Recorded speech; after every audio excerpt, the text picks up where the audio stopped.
গরিব একজন ভিখারি ছেলে, যে কিনা সারাদিন ময়লা কুড়াতো। হঠাৎ করে সে একটি বস্তা পায়। সে বস্তা খোলার পরে সে দেখতে পায় সেখানে সেই বস্তা ভর্তি টাকা। এরপর ওই লোকটি টাকার বস্তাটিকে নিয়ে কি করলো, তো আজকে এই গল্পটি আপনাদের সামনে তুলে ধরব। তো একজন লোক যার নাম সেলিম, সে অনেক পরিশ্রমী ছিল। সে ময়লা টুকাতো এবং এগুলো বিক্রি করত। মানুষজন তাকে নিয়ে হাসাহাসি করত এবং নানান ধরনের কথা বলতো। তার স্ত্রী সন্তান ছিল, তারা কিছুদিন আগে তার এরকম অসহায় অবস্থা থেকে চলে যায়।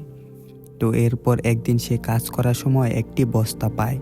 বস্তাটিকে একটি জায়গায় নিয়ে আসে এবং সেটি খোলার পরে দেখতে পায় সেই বস্তা ভর্তি প্রচুর টাকা।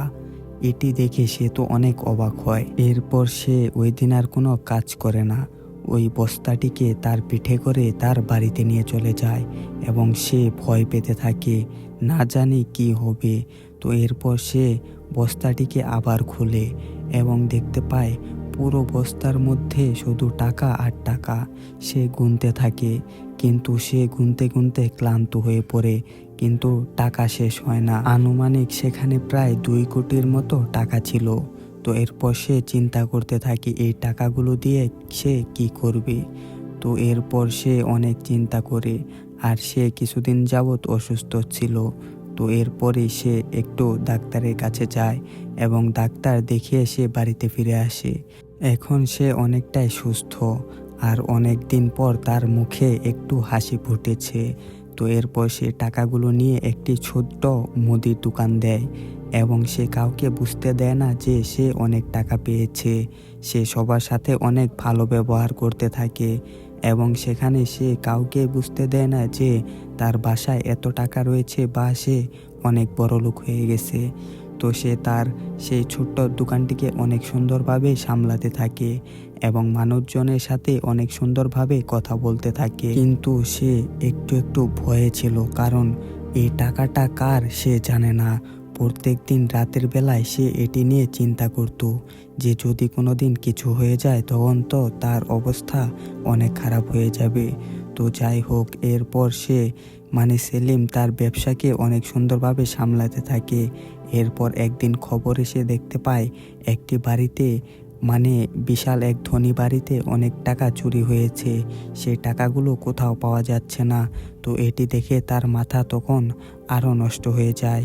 সে আরও অনেক বেশি চিন্তা করতে থাকে।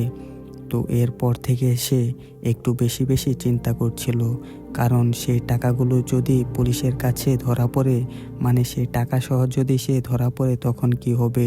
তো এরপরে তার জীবনে চলে আসে একজন মেয়ে। তো সেই মেয়েটি তার দোকানে মাঝে মাঝে আসতো এবং তাদের সাথে অনেক সুন্দর কথাবার্তাও হতো। তো এক পর্যায়ে তারা দুজন দুজনাকে ভালোবেসে ফেলে। তো সেলিম সেই মেয়েকে তার সকল অতীতের কথা খুলে বলে, কিন্তু ওই টাকার কথা সে বলে না। ওই টাকার কথাটি সে লুকিয়ে রাখে, যেহেতু এত টাকার বিষয় এবং এই বিষয়টা বললে সমস্যা হতে পারে, তাই সে এই বিষয়টি বলে না। এবং সে ওই মেয়েটিকে অনেক বেশি পছন্দ করে ফেলেছে, আর ওই মেয়েটিও সেলিমকে অনেক পছন্দ করে ফেলেছে। আর গ্রামের লোকেরা শুধু বলাবলি করতে থাকে এই সেলিম, যে কিনা কিছুদিন আগেও একদম গরিব ছিল এবং ময়লা টুকিয়ে খেত, সে এখন হঠাৎ করে কিভাবে এত টাকার মালিক হয়ে গেল। এবং সেলিম বাসায় গিয়ে চিন্তা করতে থাকে তার সে পরবর্তীতে কি করবে। তো বন্ধুরা, এই পর্বটি এই পর্যন্তই। আপনারা যদি এর দ্বিতীয় পর্বটি দেখতে চান তাহলে অবশ্যই কমেন্ট করে বলবেন। আর এর দ্বিতীয় পর্বটি আরও সুন্দর হতে চলেছে। তো বন্ধুরা, আপনারা যদি এরকম একটি টাকার বস্তা পেতেন তাহলে আপনারা কি করতেন, এটি অবশ্যই কমেন্ট করে জানাবেন। আর এই ভিডিওটিতে একটি লাইক অবশ্যই দিয়ে দিবেন।